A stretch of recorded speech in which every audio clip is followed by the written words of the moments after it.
Hoy voy a hablar de esta película.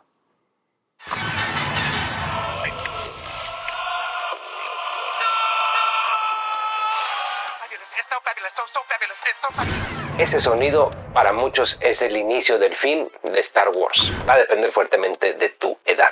Amigazos, bienvenidos a Series y Divagues. Como ya me gustó esto de defender lo indefendible, hoy les presento un nuevo capítulo para hablar de lo maravillosa que es Episodio 1. Casi logras que nos maten. ¿Eres tonto? ¡Yo sé hablar! El que puedas hablar no te hace inteligente. Ahora aléjate de aquí. Para mí, el Star Wars que conocí en la sala de cine es mi Star Wars. No es perfecto, pero es mucho mejor de lo que recuerdas. Voy a defender esta película que vi cuando tenía 9 años. Me acuerdo perfecto de cómo sabían las palomitas, de cómo se escuchaba el cine. Además era un complejo de salas nuevo, entonces pues era una experiencia de primeras veces. Nunca había visto una película live action doblada al español en el cine. El doblaje ya tenía ciertas tropicalizaciones, cierta forma de hablar que era muy cercana a como hablábamos mis amiguitos y yo. ¡Ya chafiaron! En el video anterior, por si no lo has visto va a estar por ahí arriba, hablamos de cómo Episodio 2 es la base fundacional del canon. Pues bien, yo sinceramente creo que Episodio 1 es la que permitió que este universo se convirtiera en una franquicia, que este universo se convirtiera en casi 50 años de contenido. Alguna vez me dijeron en los comentarios, o sea, no son 50 años de contenido, si lo pones en una línea de tiempo todo junto han de ser como 3 o 4 días. El que puedas hablar no te hace inteligente. O sea, sí, pero casi se cumplen 50 años de la primera película, que es la Star Wars original de 1977. Es decir, en un par de años ya estamos hablando de que hay 50 años donde se ha ido emitiendo contenido de esta saga. Este es un mundo de verdad, hecho de miniaturas, de pedazos de actuaciones magistrales. Creo yo que fue una combinación de cosas nuevas con la esencia de Star Wars. Por un lado tienes a actores de la talla de Liam Neeson, Samuel L. Jackson, el propio Ewan McGregor, que ya está cercano a los 30 años y que ya se había hecho un nombre. Es uno de los escasos ejemplos en los que un actor logra revitalizar a un personaje que ya tenía un legado en las películas de la trilogía original, le imprime algo nuevo y se resignifica por completo el personaje. Acá vamos a ver un Obi-Wan joven, un Obi-Wan que pierde a su maestro y un Obi-Wan que se convierte en una suerte de audience proxy. Es decir, es esta figura narrativa en la que nosotros vamos a poner nuestros ojos para entender cómo son las dinámicas de este mundo. Tenemos a Obi-Wan cuestionando a su maestro, tenemos a Obi-Wan repudiando a Jar Jar, repudiando al joven Anakin Skywalker como el casi adolescente que es. Habíamos hablado de la relación entre Anakin y Obi-Wan en Episodio 2. Es el primer contacto de estos dos hermanos que después se van a convertir en enemigos y que después van a desencadenar prácticamente todos los eventos que se cuentan en la trilogía original. Esto para mí pone aparte al personaje de Qui-Gon Jinn, que es el sabio, la voz de la razón, el paciente, el que entiende la fuerza viviente. Sin meternos demasiado a hablar de midichlorianos y de elementos muy hardcore del canon, yo pienso que la figura de Qui-Gon Jinn es una que ayuda a dimensionar lo que George Lucas ya nos estaba contando a los niños de 9 años que fuimos a la sala del cine. Hay que ser amables, hay que ser pacientes, todas las formas de vida son importantes. Sin ir más lejos, en este año vimos 2 películas, como lo fueron Cuatro Fantásticos y Superman, que tratan de ese mismo mensaje. Toda la vida es importante, todos merecen respeto. Y ya que estamos hablando del buen Jar Jar Binks, me parece que es uno de estos ejemplos muy precisos de cómo se divide la audiencia entre al menos 2 posturas. Quienes lo odian con odio jarocho, recalcitrante, y quienes nos reíamos con las cosas que hacía, no solo en la trilogía de las precuelas, sino yo particularmente recuerdo muchos momentos muy simpáticos en Clone Wars e incluso momentos donde agarré mucho respeto por el personaje. Es decir, tiene incluso un arco en Clone Wars donde el propio Mace Windu le profesa respeto a Jar Jar Binks. Acá en Episodio 1, aunque Qui-Gon claro que se desespera con él porque es bastante desesperante, lo respeta, lo salva y valora la ayuda que puede proporcionar. Jar Jar Binks es un personaje muy relevante en la trilogía de las precuelas. Él es un punto de inflexión en muchas de las decisiones. No me voy a adelantar a hablar de Episodio 3, pero tan solo en esta película es el que permite que la distracción de Naboo se dé para que la reina pueda recuperar recuperar el palacio. Es el ayudante improbable. Además, George Lucas le instruyó a Ahmed Best para que fuera una especie de bufón, que tuviera entretenidos a los niños. Y yo creo que en ese sentido específico funcionó. Yo me carcajeaba en la sala de cine viendo las cosas que le pasaban a Jar Jar Binks. Estaba puesto para eso. Ya hablando de detrás de cámaras, lo que pasó con el buen Ahmed Best a mí me llena de tristeza, en tanto a que él estuvo cerca de suscribirse de la vida por la enorme depresión que le generaba el hate y la manera en que lo trataban los fans de Star Wars. No fue hasta la Star Wars Celebration del año 2022 que se dio una oportunidad para que el público que crecimos viendo esta trilogía le profesáramos ese amor y ese respeto que el actor merecía. Ahmed Best fue además un gran contribuyente durante todo el rodaje de la trilogía de las precuelas, porque con todo su conocimiento de coreografías y de fisicalidad ayudó a muchos de los Stones e incluso fue asesor específicamente para la coreografía de Yoda en el episodio 2 en su batalla con el conde Dooku. No lo mencioné en el video anterior porque me parecía más relevante mencionarlo en este apartado. Si bien no es que él hiciera la coreografía por sí mismo, le presentó diferentes referencias al equipo de postproducción para que tuviera sentido aquella pelea. Y a mí me parece que fue un gran aporte. Era un actor al que trataban con muchísimo respeto y muchísimo cariño y que amaba estar en Star Wars. Y su maravilloso cameo que tiene en The Mandalorian es una prueba de esto. Es un actor que hizo lo que le pidieron, que construyó un personaje desde su actuación corporal. Mucho se habla, por ejemplo, de Andy Serkis, pero poco se menciona de Ahmed Best en esta contribución a la captura de movimiento y a la creación de personajes digitales.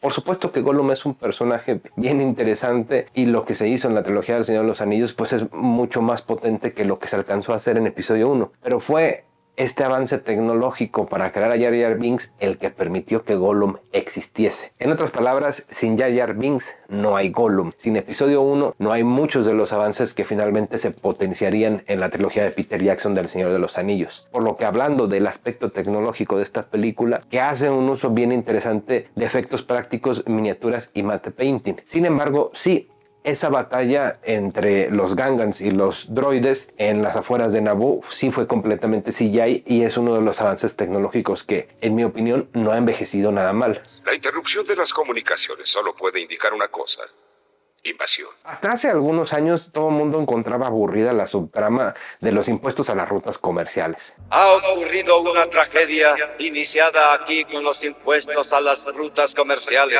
La broma nos reventó en la cara.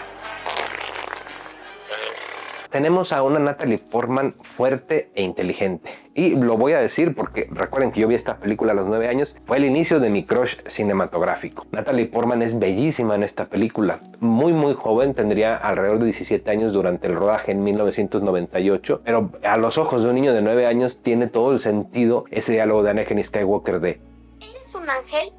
¿Qué? Creo yo que el único crimen de episodio 1 fue estar dirigida a un público que no eran esos veteranos que habían visto de niños la trilogía original y que para entonces ya tenían hijos a su vez. Mi papá, un ejemplo de ellos, o por lo menos estaban en sus 30s o 40s, algunos quizás en sus 20s que ya no están listos para disfrutar la comedia de Jar Jar Binks y todos estos nuevos elementos que se estaban construyendo para generar un universo mucho más amplio de lo que nos había dejado, sí, el universo expandido, pero sobre todo la parte audiovisual de la trilogía original. Ese es el único pecado de Star Wars episodio 1, La amenaza fantasma. Haber ampliado el universo y haber atraído a una nueva generación de fans que crecimos con esa película y la trilogía de las precuelas en su conjunto. Por ahí tengo una anécdota bien interesante. Gracias a esta consola que llegué a tener cuando era niño, todavía funciona, pero ya casi no queda ningún disco funcional. Había un juego basado obviamente en episodio 1 que ya he subido videos al respecto en otro canal que tengo solamente para hablar de videojuegos, que contenía un video musical en el que se mostraba Duel of Fates, este tema que compuso John Williams, que es con el que se identifica fuertemente a las precuelas y del que les hablaba al principio del video, pero que además contenía un montón de pasajes de detrás de cámaras, de cómo se hizo el diseño de producción, cómo se maquillaba y cómo se peinaba a los actores, de los grandes sets que se convirtieron, por ejemplo, en el hangar de Naboo, este gran set que sí se hizo con los pods en tamaño real, si bien la carrera de Buntas Eve en su mayoría son miniaturas, sí se hicieron pods grandes que además casi todos se destruyeron en una tormenta que se dio en Túnez. Esto es bien interesante. En Túnez ha llovido 2 veces en los últimos 50 años, en esta localidad en específico, que se me olvidó el nombre, voy a poner por aquí porque tampoco la sé pronunciar, una vez en 1976 y la otra vez en 1998. ¿Qué estaba pasando en ambas tormentas? George Lucas estaba en el desierto filmando una película de Star Wars. Quien controla el clima, la deidad de la que creas, no quería que se filmara Star Wars en ese lugar. Creo que fue el primer detrás de cámaras que llegué a ver. Probablemente esas veces que ni siquiera jugaba el juego, sino que nada más ponía el video musical, son la razón de que ame tanto las precuelas y de que además terminara estudiando lo que estudié. Y aparte todavía, como si eso no fuera suficiente, me acabé convirtiendo en profesor de montaje. Todavía me acuerdo de Doug Chiang dibujando el Naboo N1. O sea, esa nave es tan bonita que hasta la volvieron a poner en el Mandalorian. Si nada de lo que he dicho hasta ahorita te ha parecido que es meritorio de parte de episodio 1, Oh, what would you know about the truth? You thought Phantom Menace was not half bad. te reto a que me digas que Duel of Fates te resulta indiferente, que es una secuencia de montaje promedio, que no te emociona, que está mal coreografiado. Te reto a que me digas acá en los comentarios con argumentos por qué Duel of Fates no vale la pena. Tan solo Duel of Fates es la principal razón por la que muchos fans a escondidas ven esta película. Yo creo que la carrera de Potts también, por todo este gran avance tecnológico que implicó la mezcla surround en una sala de cine, en ese entonces no era nada común, fue un gran avance el 5.1 donde podías sentirte estos Potts pasándote ahí por un lado. Te reto a que no te emociones todavía como un niño cuando vuelves a poner, si tienes la posibilidad de hacerlo en un teatro en casa, o si alguna vez has vuelto a ver estas películas en el cine, o si las has visto por primera vez, por ejemplo el año pasado que se reestrenaron, te reto a que no te emociones con estas secuencias. El gran Dave Filoni tiene una explicación bien bonita de las implicaciones narrativas, emotivas y del gran drama que es el destino de Anakin Skywalker, que en buena medida se define en este enfrentamiento entre Qui-Gon Jinn y Darth Maul. In Phantom Menace, you're watching these two Jedi in their prime fight this evil villain. Qui-Gon is different than the rest of the Jedi, is fighting because he knows he's the father that Anakin needs. He knew what it meant to take this kid away from his mother when he had an attachment, and he's left with Obi-Wan. He's a brother to Anakin eventually, but he's not a father figure.